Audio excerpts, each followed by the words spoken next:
AR Murugadoss இயக்கத்தில் சிவகார்த்திகேயன் நடிப்பில் உருவாகி ரிலீஸ் ஆகியுள்ள மதராசி படத்தை தியேட்டரில் பார்த்த ரசிகர்களின் மனநிலையை தற்போது பார்க்கலாம். நல்லா இருந்துச்சுண்ணா. ஒரு ஆக்ஷன் மூவி, நல்ல ஒரு ஆக்ஷன் மூவியா இருந்துச்சு. ரொம்ப நாள் கழிச்சு இவரு ஏஆர் முருகதாஸ் இயக்கியிருக்காரு. ஒரு கம்பேக் கொடுத்திருக்காரு. நான் முருகதாஸ் ஒரு கம்பேக் கொடுத்திருக்காரு. பார்க்கலாம், எல்லாருமே பார்க்கலாம், ஃபேமிலி ஆடியன்ஸ் எல்லாருமே பார்க்கலாம். தேங்க்யூ. பயங்கரமா இருக்கு. எல்லாரும் இந்த பெரிய பெரிய டைரக்ட்ல சொதப்பிட்டு இருக்குமோ இதுவும் சொதப்பிடுமோ அப்படின்னு ஒரு இதுல தான் வந்தோம். பட் இருந்தாலும் வச்சு செஞ்சுட்டாப்ல ஏஆர் முருகதாஸ். ரைட்டிங்ல நான் தான் பெஸ்ட் அப்படிங்கிற மாதிரி காமிச்சிட்டாப்ல. அது ஹீரோ நம்பி கதை எடுக்காம தான் மேல நம்பிக்கை வச்சு சூப்பரா எழுதி சூப்பரா பண்ணியிருக்காரு. அது அந்த வில்லன் இருக்காரு, அப்பா அவரை ஹீரோ போல காமிச்சிருக்காங்க. பயங்கரமா இருக்காரு. பாடி பில்டிங் பண்ணி ஃபைட் வீட்லாம் பயங்கரமா இருக்கு. சிவகார்த்திகேயன் சார் நடிச்சதுலயே இந்த படம் சூப்பரா இருக்கு.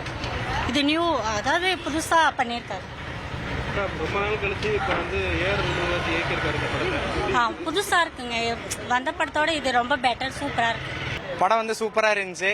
அதாவது சிவகார்த்திகேயன் இப்படி ஒரு ஆக்டிங் பண்ணுவாங்கன்னு எதிர்பார்க்கல. அதாவது விஜய் கொடுத்த கன்ல ஆள் இப்ப யூஸ் பண்ணியிருக்காரு. அதாவது அதே விஜய் கொடுத்தா யூஸ் பண்ணது நல்லா இருந்திருக்கும். இன்னொரு வில்லன் மூலியமா யூஸ் பண்றாரு. படம் ரொம்ப நல்லா இருக்கு, எல்லாரும் பார்க்கலாம். படம் நல்லா இருக்கு. நல்ல ஃபேமிலி ஸ்டோரி தான், நல்ல ஆக்ஷனா எல்லாமே இருக்கு. படத்தை முருகதாஸ் அந்த அளவுக்கு ஒரு விஜய் படத்துல அளவுக்கு துப்பாக்கி கூட அது நல்ல பெட்டரா எடுத்திருக்காரு. சூப்பரா இருக்கு. நாங்கள் குடும்பத்தோட போய் பார்த்தோம். அருமையாக்குதுன்னா எப்படியா தான் ரஜினி கமல் மில்லனா இருந்தாங்க இல்லையா, அவருக்கு ஈக்குவலாக இப்போ நடிக்கிறாரு. நல்லா இருக்குது. இனி செல்லும் இடமெல்லாம் செய்தி.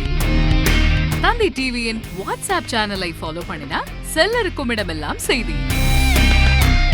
இதோ QR கோட் இப்பவே ஸ்கேன் பண்ணுங்க, ஃபாலோ பண்ணுங்க.